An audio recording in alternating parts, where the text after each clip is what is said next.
Kamu kenapa dari kemarin kok muntah-muntah terus? Dek. Seketika jantung yang berdetak terasa berhenti ketika mendengar emak menggedor-gedor pintu kamar mandi saat aku sedang muntah-muntah di dalamnya. Gak apa-apa kok mak, mungkin Neng cuma masuk angin, teriakku dari dalam sambil mati-matian menahan sesuatu yang hendak mencelat keluar. Kuusap air mata sekaligus sudut bibir dengan kasar, menggunakan punggung tangan, kemudian melangkah keluar. Emak menatapku dari atas sampai bawah, seperti sedang menyelidik. Kemudian pandangannya berhenti tepat mengarah perut. Bergegas, aku menutupi sesuatu yang semakin membesar itu dengan melipatkan tangan di atasnya. Kamu yakin gak apa-apa, Neng? Mata emak terlihat khawatir sekaligus penasaran. Aku hanya mampu menggeleng lemah tanpa menjawab apa-apa. Kemudian menarik sudut bibir untuk membentuk sebuah senyum walau terlihat dipaksakan. Hening beberapa saat melingkupi kami berdua. Sementara mata emak belum juga beranjak dari menatap mataku hingga membuat aku salah tingkah. Emak menghela nafas panjang, kemudian menghembuskannya. Beliau mendesah dengan rasa gelisah yang terlihat kentara. Radarku sebagai anak ternyata mampu menangkap sinyalnya. Mungkinkah, Neng, akhir-akhir ini emak merasa ada yang aneh sama kamu? Mudah-mudahan cuma perasaan emak aja. Tanpa diduga, emak tertawa, namun terdengar sumbang di telinga. Perasaanku sungguh tak enak sekarang. Aku merasa seolah sedang dihakimi sebelum persidangan dimulai. Kamu terlihat kurus, pucat, tapi perut kamu membesar. Orang lain mungkin tak menyadari, tapi mak tak bisa kamu bohongi. Mak tahu keseharian kamu seperti apa, karena mak yang besarkanmu. Mak curiga kalau emak tak meneruskan ucapannya. Matanya terlihat berkaca-kaca. Aku tahu persis kemana arah pembicaraan ini. Setelah mendesah panjang, emak kembali meneruskan ucapannya. Coba jujur, Neng, apa yang sebenarnya terjadi sama kamu? Emak menatap tajam, membuat aku langsung gelagapan ketika menerima serangan secara tiba-tiba. Enggak kok, Mak, Neng cuma masuk angin aja, jawabku gugup sambil menekan perut yang semakin membesar dengan kedua tangan. Rupanya emak tak menyerah begitu saja. Tangannya mengurai tanganku, lalu menyimpannya di samping badan. Baju longgar yang selalu aku kenakan tak dapat lagi menutupi sesuatu yang menyembul di baliknya. Tanpa suara, emak menyingkap kasus itu dengan tangan bergetar. Tampaklah sesuatu yang hampir 6 bulan ini aku sembunyikan. Entah merasakan kegelisahanku atau apa, aku tak mengerti. Karena tiba-tiba saja janin dalam perut membuat getaran samar yang menjadi tanda bahwa ia ada dan nyata. Astagfirullahaladzim, siapa yang melakukannya, Neng? Tanya emak histeris. Kemudian buru-buru melepaskan pegangannya pada kaos yang kukenakan. Badannya mulai limbung, dengan dada yang naik turun dengan cepat. Kalau tidak sigap berpegangan pada tembok, mungkin emak akan jatuh tersungkur saat itu juga. Maafkan Neng, Mak. Aku bersimpuh di kakinya dengan air mata yang mengalir deras. Namun entah mengapa, setelah semuanya terbongkar, aku malah merasa lega, meski rasa takut masih saja mengintai. Dengan siapa kamu melakukannya? Teriak emak yang melengking marah, mengundang Abah untuk menghampiri kami berdua yang masih berada di depan pintu kamar mandi. Ada apa ini? Tanya Abah dengan mata yang masih merah. Wajahnya yang kusut karena harus terbangun secara tiba-tiba tampak kebingungan. Abah melihat ke arahku dan emak secara bergantian, seakan meminta jawaban saat itu juga. Kami berdua tidak ada yang berani membuka mulut, terlebih aku. Kenapa ini? Ada yang bisa menjelaskan? Tanya Abah lagi dengan nada tak sabar. Mata tajamnya membuat keringat dingin langsung membanjir. Perlahan emak menghampiri Abah, kemudian mengamit lengannya untuk menuju ruang tengah yang menyatu dengan ruang tamu. "Ayo kita bicarakan di dalam saja," bisi emak nyaris tak terdengar. Tangannya lebih menyerupai mencengkeram keras dibandingkan dengan pegangan. Kakinya yang goyah tampak diseret sambil melangkah. Mungkin emak melakukan itu agar tubuhnya tidak terjatuh setelah mengetahui kejadian pahit yang terjadi padaku. Sepeninggal mereka, aku masih saja terpekur menatapi lantai, meratapi nasibku yang sungguh tak beruntung ini. Tak sampai 5 menit, aku mendengar teriakan Abah dari dalam yang mampu membuat jantungku seolah jatuh dari tempatnya. "Dasar anak kurang ajar, bikin malu. Bilang, sama siapa kamu melakukannya?" teriaknya sambil memukulkan kepalan tangan yang telah menghantam sisi kepala. Inilah pukulan pertama yang aku rasakan seumur hidup, dan aku memang pantas menerimanya. Tergopoh-gopoh emak berlari, lalu dengan sigap memegangi tangan Abah yang sedang mengambil ancang-ancang untuk memukul kembali. "Istighfar, Bah, astagfirullahaladzim," bujuk emak dengan suara tercekat. Sementara aku hanya mampu menangis, melihat pemandangan yang bahkan di dalam mimpi pun rasanya tidak pernah terbayangkan jika harus mengalami. Namun pada kenyataannya, aku berada dalam situasi sulit ini sekarang. "Dengan siapa kamu melakukannya?" tanya Abah lagi. Suaranya yang keras terdengar gusar, diiringi satu bulir bening yang lolos melewati sudut matanya yang mulai dipenuhi keriput. Jantungku serasa mencelos. Rasa sedih yang selama ini menjadi teman akrab semakin menyusup hingga ke sudut hati paling dalam. Aku memilih untuk bungkam, dan memang tidak ada rencana untuk memberitahu mereka sama sekali apapun yang terjadi. Bertubi-tubi Abah memukuliku agar aku buka suara. Berkali-kali pula pukulan itu mengenai emak yang memilih menjadi tameng hidup untuk melindungi anaknya yang telah tega melempar kotoran tepat di muka. Percuma aku beritahu, karena orang yang sepatutnya bertanggung jawab sudah menikah 3 hari yang lalu. Hingga meluncurlah kalimat itu dari mulut Abah, sebuah kalimat yang mampu membuat duniaku hancur untuk kedua kali. "Lastriku Malasari, pergi kamu dari rumah ini. Mulai sekarang kita tidak ada hubungan lagi," ucapnya tegas sambil berlalu ke dalam dengan langkah gontai. Tangisan dan bujukan emak bahkan tak mampu mengubah pendiriannya. Berhari-hari aku terlunta-lunta dengan keadaan yang memprihatinkan. Padahal aku mengantongi uang banyak dari amplop coklat yang tempo hari diberikan Kang Heri untuk menggugurkan kandungan. Namun aku tetap bertahan untuk tidak tergoda agar jangan sampai menggunakannya. Uang yang kuanggap sebagai nominal untuk membeli harga diriku yang telah ia hancurkan. Hingga pada akhirnya aku terdampar di sebuah komplek pelacuran dan bertemu dengan Sartija alias Amel yang telah menjadi penghuni tetap sejak usia 16 tahun. "Sarah, bangun Sar, jangan buat aku khawatir," teriak Amel tepat di telinga, dengan tepukan keras pada pipi yang seketika membuat aku langsung membuka mata. "Kamu kenapa sih?" tanyanya dengan mimik khawatir yang terlihat tentara. Ternyata aku masih berbaring di kamar mandi, sama seperti tadi. Dengan perasaan gugup, aku mengedarkan pandangan ke sekeliling, mencari-cari sesuatu yang tadi mencelat keluar dari kemaluan. "Kamu lagi ngeliatin apa?" tanya Amel dengan mata yang mengikuti kemanapun mataku memandang.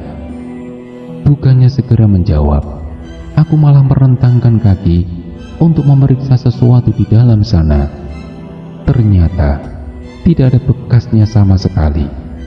Malah aku merasa sesuatu di dalam sana semakin merapat dengan wangi memabukkan yang semerbak menguar.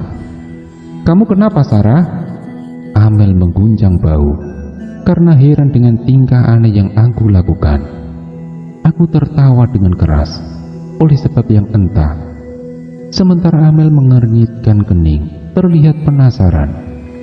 Tanpa menjawab, aku berjalan dengan tubuh telanjang menuju lemari, membuka pintunya, kemudian mengambil sesuatu yang selalu tersimpan rapi di dalam laci. Sebuah amplop coklat lusuh dengan sejumlah uang yang tak pernah aku gunakan. Dengan uang ini pula, aku akan menghancurkan kehidupan Kang Heri. Tunggu saja, sebentar lagi pembalasan akan dimulai. Hingga aku merasakan seseorang mengembuskan nafas panas tepat di samping telinga, diiringi suara anak kecil yang terkekeh menyeramkan. Di balik pagar tinggi dengan latar belakang rumah mewah itu, aku melihat kemesraan mereka, Kang Heri dan istrinya yang tengah hamil besar. Pemandangan menyakitkan itu langsung saja membakar hati dan perasaanku.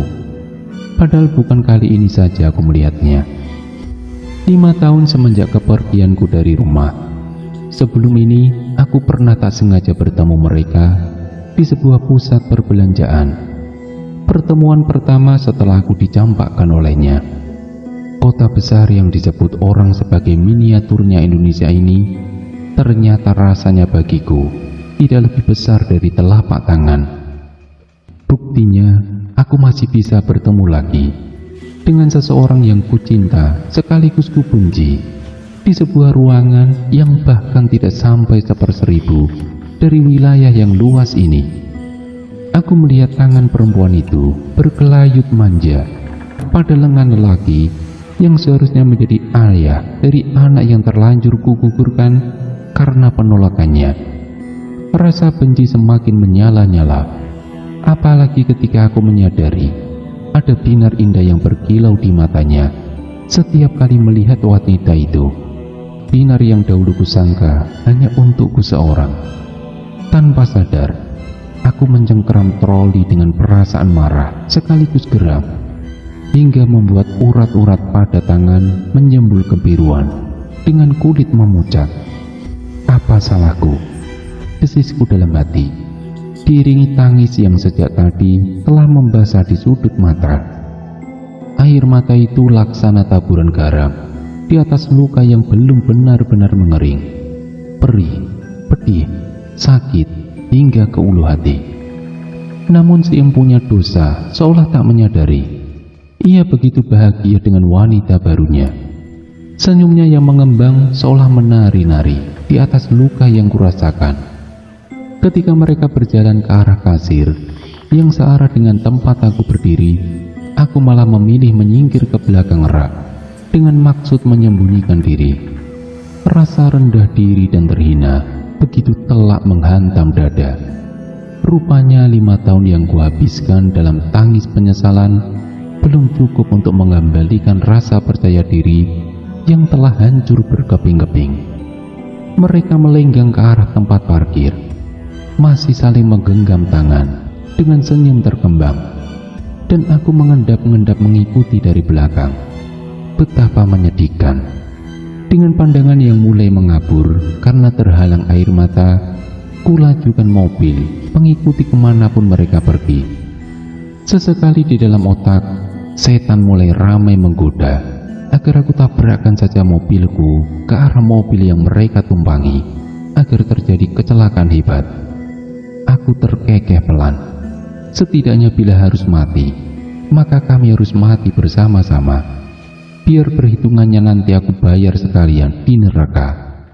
Tapi untungnya, akal sehatku masih bekerja. Aku hanya mengikuti mereka sampai turun di rumah. Selepas kejadian itu, aku mengadu pada Amel. Kutumpahkan tangis penuh luka dengan rasa pedih yang merobek dada. Aku bersedih sekaligus senang di waktu yang bersamaan. Sedih karena Kang Heri telah benar-benar melupakanku, membuangku dari ingatannya bagi sampah busuk yang tak berguna. Sementara rasa senang yang kurasakan, akhirnya aku menemukan celah untuk balas dendam setelah sekian lama memendam penderitaan dalam diam. Hingga kemudian Amel membawaku untuk menemui Nyi Kasmah. Rupanya api cinta yang dahulu pernah begitu membara, sekarang tinggal sekam yang benar-benar padam. Hanya menunggu waktu ia akan kembali membesar dan membumi hanguskan si empunya gara-gara. Tinggal tunggu waktu saja. Dan disinilah aku sekarang. Entah ke yang berapa kali kusambangi rumah ini dengan dendam yang masih sama membaranya. Dendam yang sampai saat ini belum menemukan muaranya. Aku tertawa dalam hati. Tawa sumbang yang terasa sungguh pahit. Lestari Kumalasari yang naif dan bodoh telah mati bersama janin yang digugurkan. Sekarang aku adalah Sarah yang cantik juga kaya raya. Tentu saja atas bantuan susuk yang menempel pada tubuh seksiku ini. Kamu sudah sampai sejauh ini, mengapa tidak kau lakukan sekarang? Suara seseorang berbisik tepat di telinga, mengembalikan lagi kesadaranku yang beberapa waktu lalu telah mengembara ke masa lalu. Aku menoleh ke samping. Ternyata Aswangga telah duduk manis di jok sebelah tanpa aku sadari kehadirannya. Matanya menatap nyalang pada Kang Heri dan istrinya yang tengah berbincang santai di teras depan rumah. Sesekali mereka tertawa, membuat luka di hati semakin menganga. Aku lihat janin yang dikandung perempuan itu sudah matang untuk dipetik. Pasti rasanya manis sekali. Aswangga menjilati telunjuknya seolah tengah mengecap sesuatu hingga membuat bulu kuduku meremang dengan hebat. Apa yang akan kamu lakukan? Tanyaku dengan suara bergetar. Tentu saja memakannya. Aswangga terkekeh pelan, namun nada suaranya terdengar begitu sungguh-sungguh. Sudah lama aku tidak lagi memakan janin bayi, apalagi setelah terikat padamu. Aku hanya memakan daging alot laki-laki hidung belang. Rasanya sungguh pahit. Aswangga mencepikkan bibirnya dengan mata merah menyala yang menatap lurus ke arah mataku. Dan aku ingin kamu memastikan kalau dalam waktu dekat aku bisa mencicipi janin bayi itu. Kalau tidak, ucapannya terhenti. Wajahnya ia condongkan ke arah wajahku dengan mulut menyeringai. Perasaan tak nyaman langsung saja menyelimuti hatiku, hingga aku menundukkan wajah tak berani lagi menatap mata merahnya. Kamu akan tahu akibatnya. Hahaha. Ia tertawa dengan nada mengancam. Dan aku tahu persis bahwa itu bukan suatu gertakan semata. Jangan Aswangga, kumohon. Meski aku punya dendam terhadap Kang Heri, tapi janin yang dikandung istrinya tidak bersalah apa-apa, sautku dengan suara tercekat. Kamu tidak ingat dengan anakmu sendiri? Bentaknya dengan keras, membuat gendang telingaku seolah pecah. Seketika bulir air mata mulai jatuh membasahi pipi. Aku memang seorang ibu yang kejam, tega menggugurkan kandungan hanya karena dendam terhadap ayahnya. Padahal calon bayiku juga tidak tahu apa-apa. Namun entah mengapa, rasa iba menyelusup begitu saja ketika Aswangga meminta janin yang dikandung istri Kang Heri untuk dikorbankan. Lihat bayimu sendiri. Bukankah ia juga menjadi korban kesalahan yang kau lakukan? Aswangga menolehkan mukanya ke arah belakang. Mau tak mau, aku mengikutinya. Di sana, aku melihat anak kecil buruk rupa yang tempo hari keluar dari kemaluanku selepas aku melakukan persetubuhan terlarang dengan Aswangga.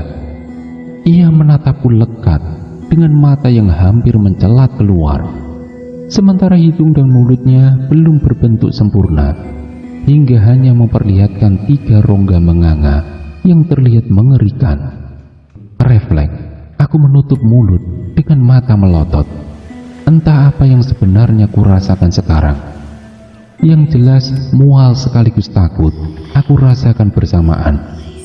Apalagi ketika bau bangkai begitu tajam menguar. Bau bangkai yang berasal dari tubuh anak itu yang diselimuti darah kering yang menghitam. Dia anakmu, Lastri, anak yang kau gugurkan 5 tahun lalu. Aswangga memberi penekanan pada setiap kata yang ia ucapkan, hingga rasa bersalah yang hampir aku lupakan tiba-tiba menyeruak, mengusik nurani. Aku menangis menatapnya. Anak itu menggumamkan suara-suara yang terdengar tak jelas, sementara tangan kecilnya terulur hendak menggapai tanganku. Beringsut aku mundur dengan badan gemetar.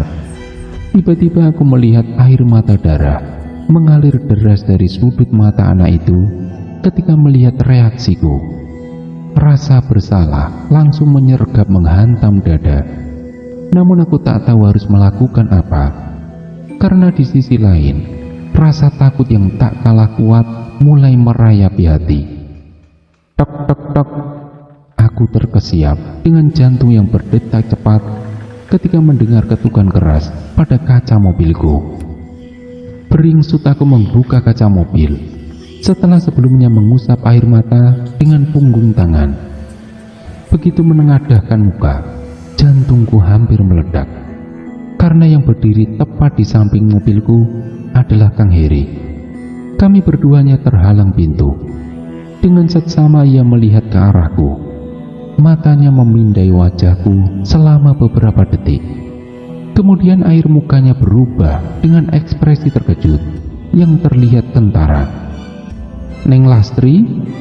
ujarnya dengan suara bergetar. Kakinya mundur beberapa langkah dengan mulut menganga. Rupanya ia berhasil mengenaliku. Aku menatapnya tajam dengan lutut bergetar hebat. Untung terhalang pintu mobil yang tertutup hingga ia tak mungkin bisa melihatnya. Beberapa detik kemudian, keheningan mencekam mulai menyelimuti kami berdua. Inilah kali pertama kami saling menatap lagi satu sama lain setelah 5 tahun perpisahan menyakitkan itu. Hingga akhirnya aku mendengar suara perempuan berteriak di kejauhan. "Siapa itu, Bang?" Istri Kang Heri berteriak di balik pagar. "Gak tahu, abang gak kenal," jawab Kang Heri dengan suara tercekat sambil bergegas melangkah pergi. Tak lama kemudian, bayangan mereka menghilang di balik pintu. "Aswangga, bersiaplah. Aku akan mencari cara supaya janin di dalam kandungan wanita itu bisa kau makan," desisku dengan suara parau. Rasa iba yang tadinya sempat kurasakan tiba-tiba saja menguap, berganti kemarahan sekaligus kecewa akibat perlakuan Kang Heri barusan. Aswangga menatapku senang dengan seringai lebar hingga mulutnya terlihat seolah menyentuh telinga.